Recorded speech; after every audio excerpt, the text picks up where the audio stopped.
வணக்கம். நம்மளோட இந்த வேகமான வாழ்க்கையில அமைதியும் வளத்தையும் தேடி எங்கெங்கேயோ போறோம் இல்லையா? ஆனா அதுக்கான சாவி நம்ம முன்னோர்கள் காலங்காலமா கடைபிடிச்ச பூஜை, மந்திர உச்சாண்டனம் மாதிரியான விஷயங்கள்ல இருக்கலாம். வாங்க, இந்த சக்தி வாய்ந்த பழக்கங்கள் நம்மளோட நவீன வாழ்க்கைய எப்படி அழகா மாத்தப் போகுதுன்னு கொஞ்சம் ஆழமா பார்க்கலாம். முதல்ல ஒரு கேள்வி யோசிச்சு பாருங்களேன். நாம பேசுற சாதாரண வார்த்தைகளுக்கு நம்ம விதியே மாத்தி எழுதுற சக்தி இருக்குமா? வெறும் சொற்களால நம்ம வாழ்க்கையோட போக்கே திசை திருப்ப முடியுமா? இந்த கேள்விக்கான பதில தான் நம்ம இன்னைக்கு ஒன்னா சேர்ந்து தேட போறோம். ஹிந்து தர்மத்தை பொறுத்த வரைக்கும் மந்திரங்கிறது வெறும் வார்த்தைகளோட தொகுப்பு கிடையாது. அது ஒரு ஒளி வடிவம். அதை சரியா உச்சரிக்கும் போது அதை நம்மளை சுத்தி ஒரு பாசிட்டிவ் வைப்ரேஷனை, ஒரு நேர்மறை அதிர்வலையை உருவாக்குது. இது வெறும் வார்த்தை இல்ல, அதுக்கு மேல ஒரு பெரிய சக்தி. சரி, இந்த சுவாரஸ்யமான பயணத்துல நாம என்னவெல்லாம் பார்க்க போறோம்னு ஒரு சின்னதா பார்த்துடலாம். முதல்ல மனசுக்கு அமைதி தர பூஜையை பத்தி பேசுவோம். அப்புறம் மந்திரம்ங்கிற ஒளியின் சக்தியை பத்தி தெரிஞ்சுக்குவோம். அதுக்கடுத்து நம்ம வாழ்க்கையை வளமாக்கக்கூடிய சில முக்கியமான மந்திரங்களையும் அந்த மந்திரத்தோட சக்தியை திறக்கக்கூடிய சாவியான உச்சரிப்பு முறையும் பார்ப்போம். கடைசியா நீங்களே உங்க வீட்ல செய்யக்கூடிய ஒரு எளிமையான பூஜை முறையோட இதை முடிக்கலாம்.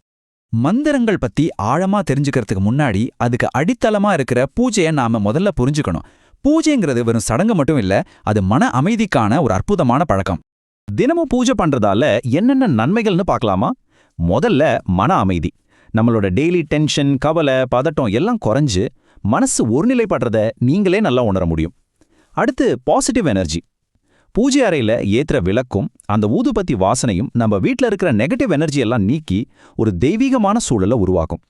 இதனால வாழ்க்கையில ஒரு ஒழுக்கம் வருது. தினமும் ஒரு நேரத்துல பூஜை செய்யறது நமக்கு ஒரு சுய கட்டுப்பாட்டை கொடுக்குது. கடைசியா இது நன்றி சொல்றதுக்கான ஒரு அருமையான வாய்ப்பு. நமக்கு கிடைச்ச வாழ்க்கைக்கும் எல்லாம் நல்லதுக்கும் இறைவனுக்கு நன்றி சொல்ல இது ஒரு சிறந்த வழி இல்லையா? ஓகே, பூஜையோட வெளிப்படையான சடங்குகள்ல இருந்து இப்போ அதோட ஆன்மாவான மந்திரத்துக்குள்ள போலாம். மந்திரம் அது ஒளியின் மூலமா இந்த பிரம்மாண்டத்தோட ஆற்றல ஈர்க்கிற ஒரு அறிவியல். சமஸ்கிருதத்துல ரொம்ப அழகா சொல்லுவாங்க, மனநாத்ராயத்தே இதி மந்த்ரா.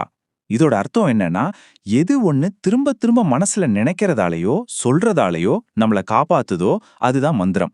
இதுல ரெண்டு விஷயம் ரொம்ப முக்கியம். ஒன்னு திரும்ப திரும்ப சொல்றது, இன்னொன்னு காப்பாற்றுறது. இதுதான் மந்திரத்தோட அடிப்படை. இப்போ வாங்க, நம்ம அன்றாட வாழ்க்கையோட தேவைகளை நிறைவேற்ற உதவக்கூடிய சில முக்கியமான சக்தி வாய்ந்த மந்திரங்களை பார்க்கலாம். சொல்லப்போனா இதெல்லாம் நம்ம இலக்குகளை அடையறதுக்கான கருவிகள். எந்த ஒரு புது விஷயத்தை ஆரம்பிக்கிறதுக்கு முன்னாடியும் எந்த தடையும் வரக்கூடாதுன்னு முதல்ல விநாயகரை தான் நாம கும்பிடுவோம். அதுக்கு தான் இந்த மந்திரம். ஓம் கம் கணபதையே நமஹா. அதாவது தடைகளை நீக்கும் கணபதியை நான் வணங்குகிறேன்னு அர்த்தம். இதை சொல்லிட்டு ஆரம்பிச்சா எந்த காரியமும் ஜெயம்தான். அடுத்ததா செல்வம் மற்றும் செழிப்புக்கு அதிபதியான மகாலட்சுமியை வணங்க ஓம் ஸ்ரீம் ஹ்ரீம் க்ளீம் மகாலட்சுமியே நமஹா என்ற மந்திரத்தை சொல்லலாம். செல்வத்தின் அதிபதியான மகாலட்சுமி தாயே, உன்னை வணங்குகிறேன் என்பதுதான் இதோட பொருள். இது நம்மளோட பொருளாதார முன்னேற்றத்துக்கும் குடும்பத்துல ஐஸ்வர்யம் பெருகவும் ரொம்பவே உதவும். ஓம் பூர்புவஸ்வஹ தத்சவிதுர்வரேண்யம் பர்கோ தேவஸ்ய தீமஹி தியோ யோ நஹ பிரச்சோதயாத். இந்த காயத்ரி மந்திரத்தை மந்திரங்களின் தாயின்னு சொல்லுவாங்க.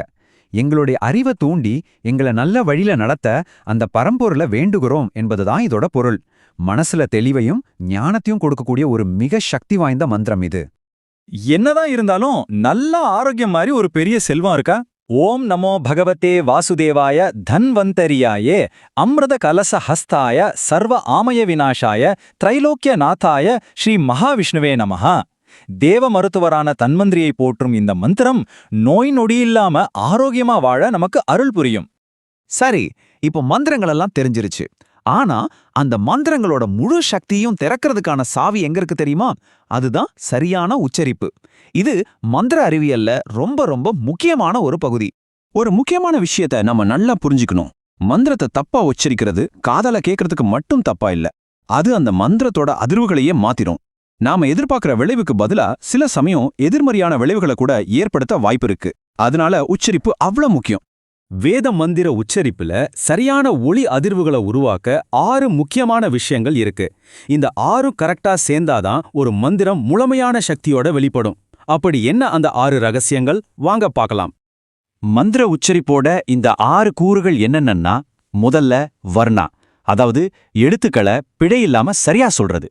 ரெண்டாவது ஸ்வரா, ஒவ்வொரு சொல்லுக்கும் கொடுக்க வேண்டிய சரியான ஏற்ற இறக்கம். இது மாறினா அர்த்தமே மாறிடும். மூணாவது மாத்ரா, ஒரு ஒளிய எவ்வளவு நேரம் நீட்டணும் இல்ல குறுக்கணுங்கிற கால அளவு. நாலாவது பலம், எந்த சொல்லுக்கு அழுத்தம் கொடுக்கணுங்கிறது. ஐந்தாவது சாமா, அந்த மந்திரத்தோட ஒட்டுமொத்த இசை நயம். கடைசியா சந்தானா, தங்கு தடையில்லாம ஒரு தொடர்ச்சியான ஓட்டத்தோட சொல்றது. இந்த ஆறும் சேரும்போதுதான் மந்திரம் ஜீவன் பெறும். இவ்ளோ நேரம் நம்ம பூஜை மந்திரங்களோட தத்துவம் எல்லாம் பார்த்தோம் இல்லையா? இப்போ அதை எப்படி நம்மளோட அன்றாட வாழ்க்கைக்கு கொண்டு வரதுன்னு பார்க்கலாம். நீங்க உங்க வீட்டிலே தினமும் செய்யக்கூடிய ஒரு ரொம்ப எளிமையான பூஜை முறை இது. இது ரொம்ப சிம்பிள் தான். பாருங்க, முதல்ல உங்க பூஜை இடத்த அழகா சுத்தம் செஞ்சு ஒரு கோலம் போடுங்க. அப்புறம் ஒரு விளக்கேற்றி ஊதுபத்தி ஏத்துங்க. அந்த ஒளியும் நறுமணமும் உங்க மனசை ஒருநிலைப்படுத்தும். எந்த பூஜையா இருந்தாலும் முதல்ல விநாயகரை வணங்கி ஆரம்பிங்க. அப்புறம் உங்க இஷ்ட தெய்வத்துக்கு பூக்களை போட்டு நீங்க தேர்ந்தெடுத்த மந்திரங்களை முழு நம்பிக்கையோட சொல்லுங்க. அடுத்ததா ஒரு பழமோ இல்ல கற்கண்டோ உங்களால முடிஞ்ச ஒரு எளிய நெய்வேத்தியம் வைங்க. கடைசியா கற்பூர ஆரத்தி காட்டி பூஜையை மனநிறைவோட முடிங்க. சரி, நாம இந்த விளக்கத்தோட நிறைவுக்கு வந்துட்டோம். நீங்க போறதுக்கு முன்னாடி உங்ககிட்ட ஒரு கேள்வி. இன்னைக்கு உங்க வாழ்க்கையில நீங்க எந்த மாதிரியான ஒரு நேர்மறை அதிர்வை உருவாக்க விரும்புகிறீர்கள்? அது மன அமைதியா இருக்கலாம், இல்ல வளமான வாழ்க்கையா இருக்கலாம், இல்ல நல்ல ஆரோக்கியமா இருக்கலாம். அதுக்கான கருவி இப்போ உங்க கையில இருக்கு. நம்பிக்கையோட உங்க பயணத்தை தொடங்குங்க. எல்லாம் நல்லபடியா நடக்கும். ஆன்மீக அன்பர்களே, பதிவை பார்த்து ரசித்தீர்களா? நீங்கள் அனைவரும் மறந்துவிடாமல் நம்முடைய ஞானபாரதம் யூடியூப் சேனலை சப்ஸ்கிரைப் செய்துவிட்டால் நாங்கள் போடக்கூடிய அத்தனை விதமான ஆன்மீக பதிவுகளும் உங்களை வந்து சேரும். அற்புதமான ஆலயங்கள் பற்றிய பதிவுகள், அகத்தியர் பற்றிய பதிவுகள், மகா பெரியவர் பற்றிய பதிவுகள், ஜீவசமாதிகள் பற்றிய பதிவுகள், நம்முடைய இந்து பண்டிகைகள் பற்றிய பதிவுகள் அனைத்தும் வந்து சேரும்.